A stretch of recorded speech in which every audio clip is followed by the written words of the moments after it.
Assalamualaikum warahmatullahi wabarakatuh. Perkenalkan, nama saya Yudin Galip. Nama saya Ferdi Nancong. Pada kesempatan kali ini, kami akan mempresentasikan nasib visualisasi data analisis serangan cyber menggunakan Tableau. Perkembangan teknologi digital yang semakin pesat telah mendorong berbagai aktivitas manusia untuk bergantung pada sistem informasi dan jaringan internet, baik baik dalam bidang pemerintahan, bisnis, maupun kehidupan sehari-hari. Namun di balik berbagai manfaat tersebut, muncul ancaman serius berupa serangan cyber yang dapat menyebabkan gangguan layanan, kebocoran data, serta kerugian finansial yang signifikan. Serangan cyber tidak hanya berdampak pada individu, tetapi juga pada organisasi, industri, dan bahkan negara. Sehingga diperlukan analisis data yang komprehensif untuk memahami pola, tren, dan dampak serangan cyber agar dapat menjadi dasar dalam pengambilan keputusan serta upaya mitigasi risiko di masa mendatang. Tujuan dari analisis data ini adalah untuk mengidentifikasi negara dan industri yang paling sering menjadi target serangan cyber, mengetahui jenis serangan yang paling sering terjadi, serta jenis serangan yang memiliki dampak terbesar, menganalisis tren waktu termasuk jumlah insiden dan waktu penyelesaian insiden, serta menyajikan insight yang diperlukan melalui sebuah dashboard interaktif menggunakan Tableau. Dataset yang digunakan dalam analisis ini diperoleh dari Cyber Security Threat dengan cakupan data pada tahun periode 2015 sampai pada tahun 2024 dan mencakup beberapa variabel utama seperti negara, jumlah pihak yang terdampak, sumber serangan, jumlah insiden, kerugian finansial, jumlah pihak yang terdampak, serta waktu penyelesaian insiden. Dataset ini terdiri dari data numerik dan kategorikal yang memungkinkan dilakukan analisis tren, perbandingan antar kategori, serta analisis dampak serangan cyber secara menyeluruh.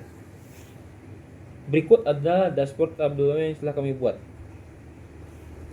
Oke, dari sini kita bisa melihat bahwa ada berbagai data yang telah kami sajikan, termasuk tren kerugian finansial akibat serangan cyber per tahun, lalu tipe sumber serangan cyber berdasarkan jumlah insiden, distribusi kerugian finansial akibat serangan cyber global, dan industri yang paling sering menjadi target.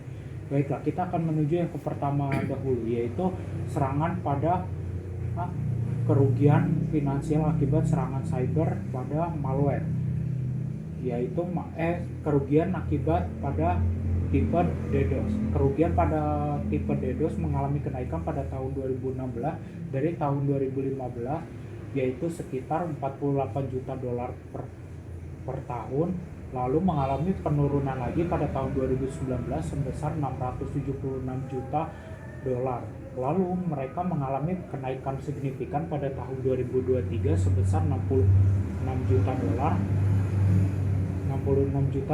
Lalu kita yang berikutnya adalah man in the middle. Pada man in the middle, mereka mengalami penurunan pada tahun 2016 di 2.141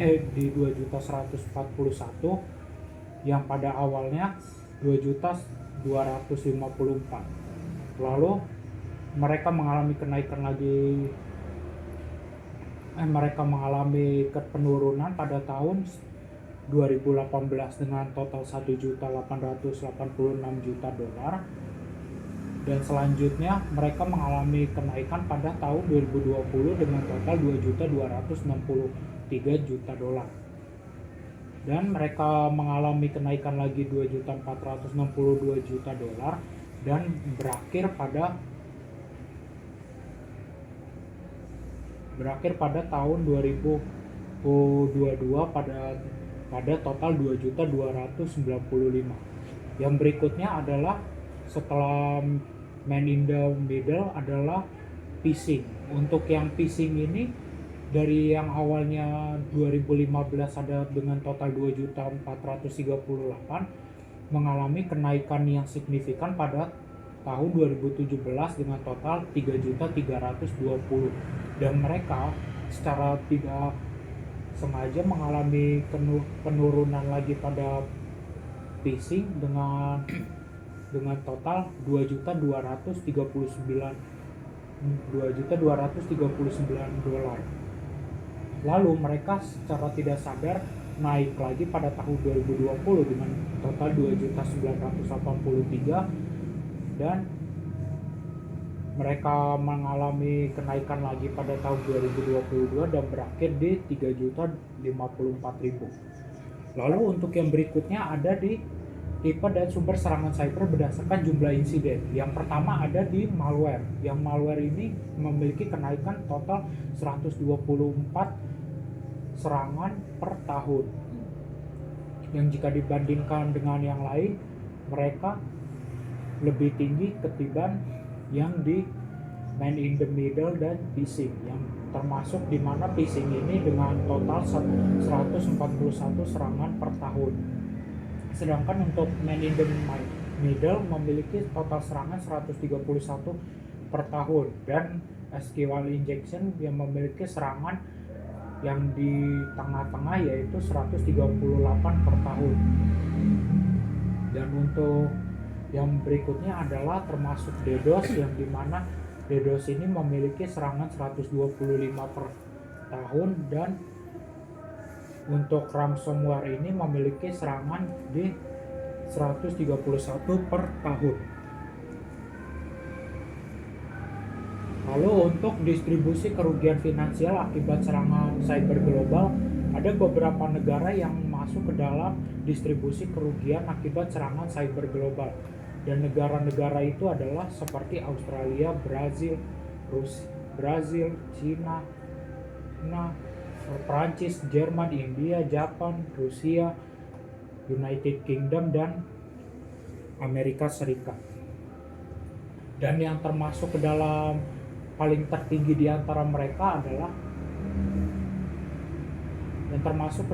paling tinggi dari mereka adalah di negara Cina, yang termasuk ke dalam negara yang mengalami kerugian. Negara terbesar adalah UK dengan total kerugian yaitu sebesar 16.503 juta dolar dengan insiden sebanyak 321, dan Cina dengan kerugian sebesar 13.714 juta dolar dengan jumlah insiden 281, yang membuat mereka menjadi negara yang mengalami kerugian paling sedikit. Lalu untuk yang berikutnya ada industri yang paling sering menjadi target. Di sini ada beberapa industri yang sering menjadi target dari serangan, yaitu seperti perbankan, kesehatan, pemerintah, IT, edukasi, sewa, dan telekomunikasi.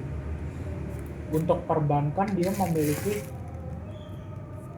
memiliki jumlah serangan di pertengahan yaitu sekitar 445, dan untuk kesehatan memiliki serangan yang cukup tinggi yaitu di antara 429 per tahunnya. Lalu untuk jumlah serangan pada sebuah pemerintahan yaitu ada di 403 serangan per tahun. Dan untuk IT ini merupakan serangan paling tertinggi yang bisa dicapai oleh diantara yang lainnya, yaitu sekitar 478 serangan per tahun. Dan untuk edukasi seperti pendidikan dan yang lainnya berada di pertengahan sekitar 419 per tahun. Lalu untuk industri sewa dia berada di 423 per tahun, dan telekomunikasi yang berada di 403 tahun, yang menjadikan IT sebagai serangan cyber paling tertinggi karena mereka salah satu termasuk yang mudah untuk diretas dan mudah untuk dikendalikan oleh berbagai pihak, baik itu pihak dari dalam negeri maupun luar negeri.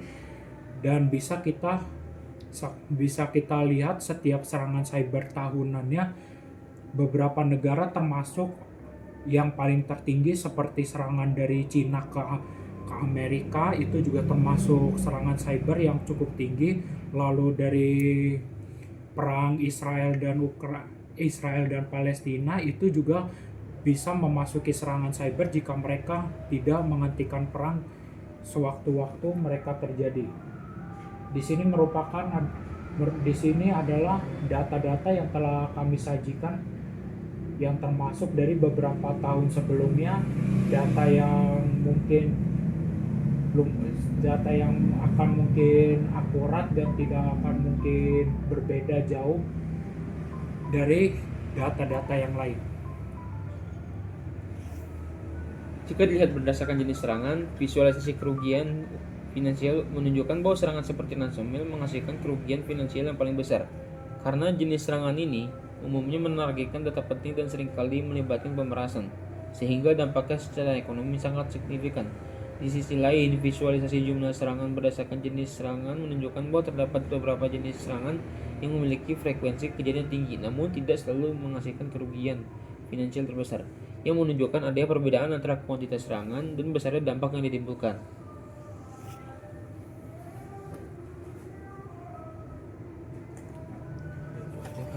Berdasarkan analisis tersebut, organisasi terutama pada sektor dengan tingkat resiko tinggi disarankan untuk meningkatkan sistem keamanan cyber, melakukan monitoring dan deteksi dini secara berkelanjutan, serta meningkatkan kesadaran dan pelatihan keamanan digital, sehingga diharapkan dapat mengurangi dampak serangan cyber di masa depan. Sebagai kesimpulan, dashboard tabel ini mampu menyajikan data serangan cyber secara visual, interaktif, dan mudah dipahami, serta diharapkan dapat menjadi dasar dalam pengambilan keputusan terkait peninggalan keamanan cyber. Sekian dari kami, terima kasih atas perhatian yang diberikan. Wassalamualaikum warahmatullahi wabarakatuh.